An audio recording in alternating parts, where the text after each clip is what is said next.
Good morning, everyone. Do you know, every time I hear something about Martin Luther King Jr., I am so surprised at all the things that he said and how appropriate they are now. What deep meaning. I mean, I think of when he said, how hate is too great a burden to bear. And if you've ever hated someone that did something to you and kept it for a long time, that's a good, true statement. But what a relief to give it up. So I was glad to be reminded of these things, as well as forgiveness is not an occasional act. It's a permanent attitude. So as we gather together today, I'm just so grateful that you're all here. In fact, yesterday, I burned 2,000 calories. I laid down and took a nap while the brownies were in the oven. So welcome to all of you this morning. We love you. We love to have fun. We love to bring the service together and bring it down to the modem of serving and loving God. We've asked God to show us how to love them. And this is what's cool. We don't judge them. We love them as they are. That's cool. Where did we learn that? We learned it right here in this room and on Zoom.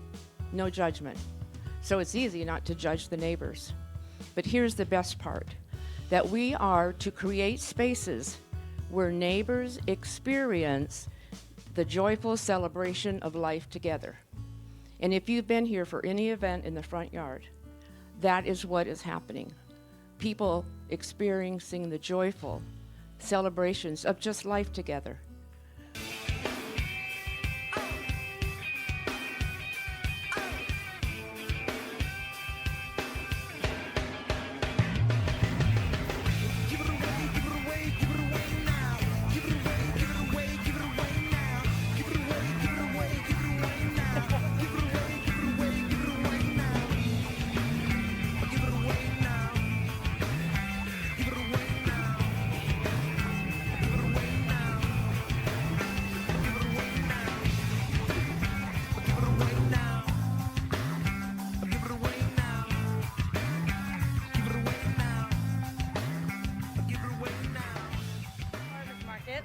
We have the launch of our new booth. It's called the Give It Away Project. And we're gonna be doing this every Thursday at the farmer's market from 3 to 6 in the winter and 3 to 7 the rest of the year. And everything is free. We have 2 tents. I've got my wonderful helpers here, Stephanie and Tina. Say hi. Hello. And we want you to come on down. It's gorgeous out here. Well, hey there, friends. We're at the 7th Give It Away Project at the Lemon Grove Farmers Market, and I'm live casting early because we have a surprise. Some dear friends of ours from Engaged Community Church have gifted us this trailer. Look at this, for all of our Give It Away items. And we've got tons of clothing and shoes. It's unlimited, so you get 10 free items from this booth. Shoes, so come on down to the Give It Away Project, 2885 Lemon Grove Avenue.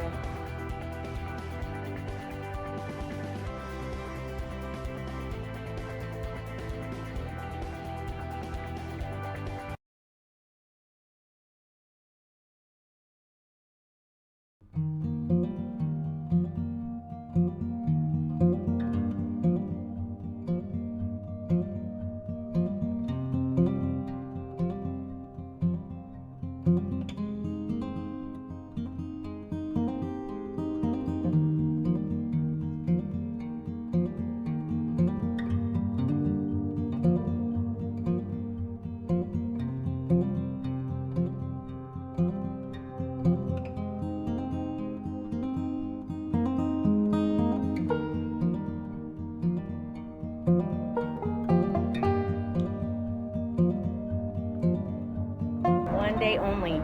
Give It Away Project. Let's see if I can switch this.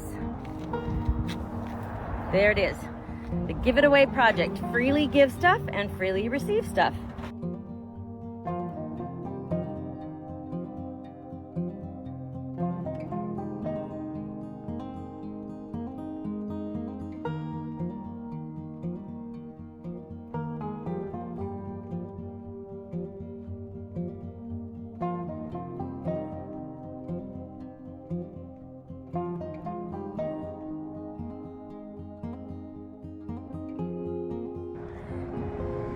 Here's our official sign spinner, Marguerite Casey. Free. Just a lot of pointing. Just take a few minutes out of your busy schedule and pop on by and build some community. Live lovely.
A new king was crowned.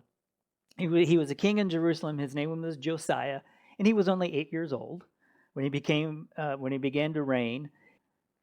The very next chapter is actually 18 years later, so he's now 26 years old. He kept the Passover to the Lord in Jerusalem, and they slaughtered the Passover lamb on the 14th day of the first month. Slaughter the Passover lamb, he told the Levites, the priests. That would be indelibly seared into the memory, the historical memory of this people. So I would imagine when they hear Lamb of God, what? Their thoughts go right back to Exodus, to 2 Chronicles, to, we're going to see in Ezra as well, at the second building of the temple. This is the context and the history.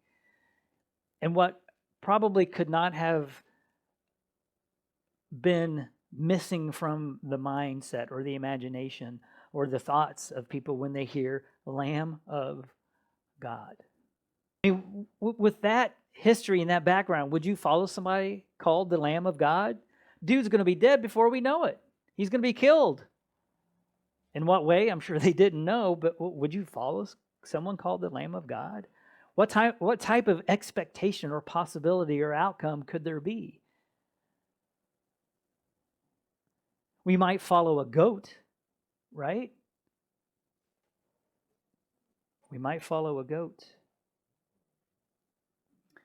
Oh, that's pretty bad. Okay. It makes sense on the surface that the goat is up here, but the lamb is dead. Why follow someone called the Lamb of God? When Jesus says, if you want to follow me, you must deny yourself. If you want to gain your life, you must lose it. So may we follow Jesus. Even if we don't know what it's going to look like, may we follow Jesus. Not just for what he can do for us. Because I know some people, that's why they entered Christianity or say they believe in Jesus or say they follow Jesus, because of what he can do for them. So may we follow Jesus, not just for what he can do for us, though he will do for us. He will give us rest. He will give us his love, his joy, his peace. But let's follow him because of who he is and for who he is for all the world and all humanity.